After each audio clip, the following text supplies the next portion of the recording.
యామిని అదానీపై అమెరికాలో కేసు నమోదైన దగ్గర నుండి ఆయన ఫ్రెండ్ నరేంద్ర మోడీ మీద కన్నా జగన్ మీద ప్రెషర్ ఎక్కువ పడుతోంది. అదానీకి కేంద్రం సహకారం బహిరంగమే అయినా అమెరికాలో ఫైల్ అయిన కేసు ఛార్జ్ షీట్ లో ఏపీలో ముడుపులిచ్చినట్లు అత్యున్నత న్యాయస్థానంలో ఉన్న వ్యక్తికి ఇచ్చినట్లు పేర్కొన్నారు. అది జగనే అంటూ టీడీపీ శ్రేణులు ప్రచారం చేస్తున్నాయి. అయితే అలాంటిదేమీ లేదని వైసీపీ ఖండించింది. మరోవైపు మాజీ మంత్రి, ప్రస్తుతం జనసేనలో ఉన్న బాలినేని శ్రీనివాసరెడ్డి సైతం అప్పుడు అదానీతో అగ్రిమెంట్లపై విద్యుత్ శాఖ మంత్రిగా తనను అర్ధరాత్రి సంతకం చేయమన్నారని, తాను కుదరదని చెప్పడంతో కేబినెట్ లో ఆమోదించి ప్రొసీడ్ అయ్యారని చెప్పారు. దీంతో జగన్ పై జరుగుతోన్న ప్రచారం మరింత ఉధృతమైంది. అమెరికా కేసు నేపథ్యంలో అదానీ జగన్ పై విచారించాలంటూ సుప్రీంకోర్టులో ఒక పిటిషన్ కూడా వేశారు. దానిపై విచారణ జరగబోతోంది. ఇప్పుడు రెండు విషయాలు. ఒకటి, ఈ కేసులో జగన్ ను అరెస్ట్ చేస్తారని, కాకపోతే గవర్నర్ అనుమతి తీసుకోవాలని అంటున్నారు. మరోవైపు అదే జరిగితే సిబిఐ, ఈడీ కేసులలో ఇచ్చిన బెయిల్ కూడా రద్దు చేయక తప్పదని, అప్పుడు జగన్ లోపలే ఉండాల్సి వస్తుందని చెప్పుకుంటున్నారు. ఇంకోవైపు అదానీ వ్యవహారంలో జగన్ కి ఇబ్బంది జరగకపోవచ్చని, ఎందుకంటే అదానీ వ్యవహారంలో మొదట ఇరుకున పడేది నరేంద్ర మోడీ అని, కాబట్టి మోడీ జగన్ ను కూడా ఈ విషయంలో ఇబ్బంది పడకుండా ప్రొటెక్ట్ చేస్తారని కూడా ప్రచారం జరుగుతోంది. ఏమైనా అమెరికాలో అదానీ మీద కేసు నమోదైన దగ్గర నుండి ఏపీ రాజకీయాలు హీటెక్కిపోయాయి. సో ఇదే ఈరోజు టాపిక్. దీనికి సంబంధించి ప్రస్తుతం మనకి అవైలబుల్ ఉన్నారు గెస్ట్ అనలిస్ట్ మస్తాన్ రావు గారు, అండ్ టీడీపీ నుంచి బాల గురుస్వామి గారు, వైసీపీ నుంచి బొట్ల రామారావు గారు, అండ్ బాజీ గారు కాంగ్రెస్ నుంచి ఆయన కూడా అవైలబుల్ ఉన్నారు. గుడ్ మార్నింగ్ అండి.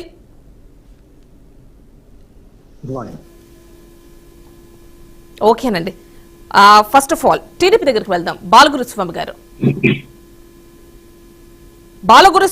ఇప్పుడు అదానీ వ్యవహారం విపరీతంగా హాట్ టాపిక్ అని చెప్పుకోవాలి ప్రస్తుతం ఉన్న సిచ్యువేషన్స్ లో.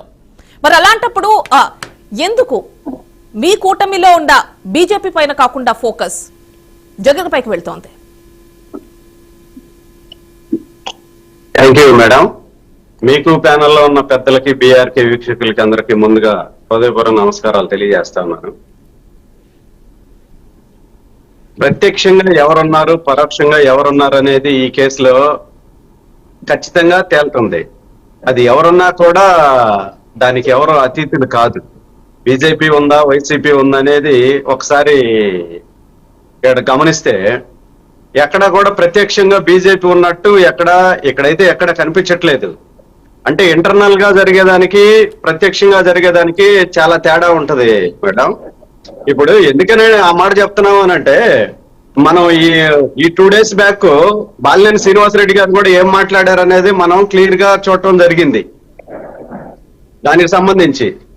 ఎందుకనంటే సెకీతో ఒప్పందం చేసుకున్న తర్వాత ఆగమేఘాల మీద 7 గంటల్లోనే మొత్తం కేబినెట్ ఆమోదం తెలిపేసి అది ముందుకు వచ్చిందంటే ఆ దస్త్రాన్ని అది ఎంత ఆగమేఘాల మీద ముందుకు తీసుకొచ్చారు అనేది ఒకసారి అందరు కూడా గమనిస్తా ఉన్నారు. అదే అంటున్నారు.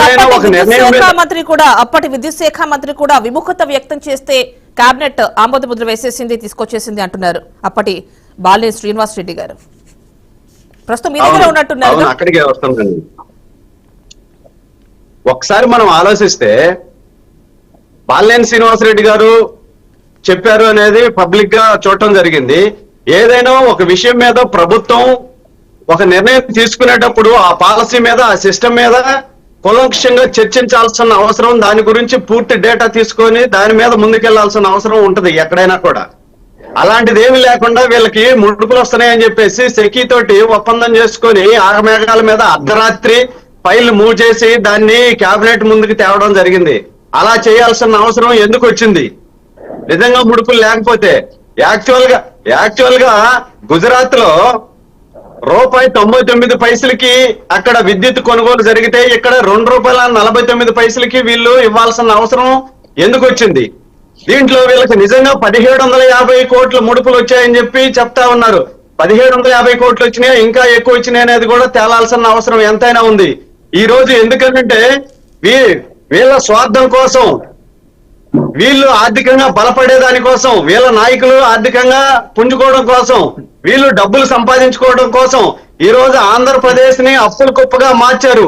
వీళ్ళు 1750 కోట్లు తీసుకునే దానికోసం ఈ రోజు దాదాపు 30 సంవత్సరాలు విద్యుత్ భారం పడే పరిస్థితి ఈ రోజు కేబినెట్ లో తీర్మానం చేశారు. ఇలాంటి వాళ్ళందరినీ కూడా ఈ ఊరి శిక్ష వేసినా కూడా తక్కువేనని చెప్పి నేను ఈ సందర్భంగా మీకు తెలియజేస్తా ఉన్నాను బీఆర్కే ద్వారా.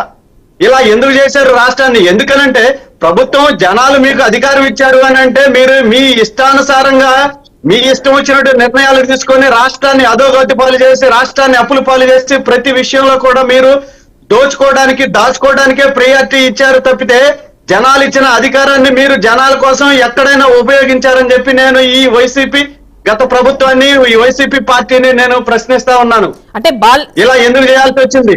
ఈ రోజు భారతదేశంలో ఎక్కడ కూడా తక్కువకి విద్యుత్ దొరుకుతున్నప్పుడు వీళ్ళు ఆ తక్కువ కొనుగోలు చేయకుండా ₹1 ఎక్స్ట్రా పెట్టి ఈ రోజు రాష్ట్రాన్ని సర్వనాశనం చేశారు. దాదాపు 1,10,000 కోట్లు ఈ రోజు ప్రజాధనాన్ని వాళ్ళు ఎలా చేశారనేది కూడా చూస్తా ఉన్నాము. ఈ రోజు ప్రతి ఒక్క వ్యక్తి మీద వీళ్ళు చేసిన 1,10,000 కోట్ల అప్పులు ప్రతి ఆంధ్రప్రదేశ్ పౌరుడి మీద, ప్రతి వ్యక్తి మీద ఆ భారం పడతా ఉంది. అందువల్ల ఎందుకనంటే వీళ్ళని ఎన్ని శిక్షలున్నా కూడా వీళ్ళకి తక్కువే కాబట్టి వీళ్ళని జీవితకాలం, ఎందుకనంటే వీళ్ళు ఒకవేళ ఈ కేసులో శిక్షలు పడి బయటకు వచ్చినా కూడా మళ్ళా కూడా వీళ్ళు రాష్ట్రాన్ని సర్వనాశనం చేసేదానికి ఏదో ఒక విధంగా రాష్ట్రాన్ని బాలగురుస్వామి గారు కాబట్టి ఈ అరెస్టులకు భయపడే మీ దగ్గరకు వస్తున్నారు అంటారా? అని అరెస్టులకు భయపడి మా దగ్గరికి వస్తున్నారా లేదనేది కాలమే చెప్తుంది. ఎందుకంటే అరెస్టులకు భయపడి వస్తున్నారా, నిజంగా వాళ్ళు వైసీపీ ప్రభుత్వంలో ఉన్నప్పుడు, వైసీపీ పార్టీలో ఉన్నప్పుడు వీళ్ళు ఎలాంటి నిర్ణయాలు తీసుకున్నారు, ఎలాంటి వాటికి వీళ్ళు మద్దతు తెలియజేశారని చెప్పేసి మనం ఖచ్చితంగా దాని మీద ఆలోచించాలి, మాట్లాడాల్సిన అవసరం ఉంది. కేసుల మీద వచ్చారా, ఇంకొకలాగా వచ్చారా అనేది కూడా ఆలోచించాలి.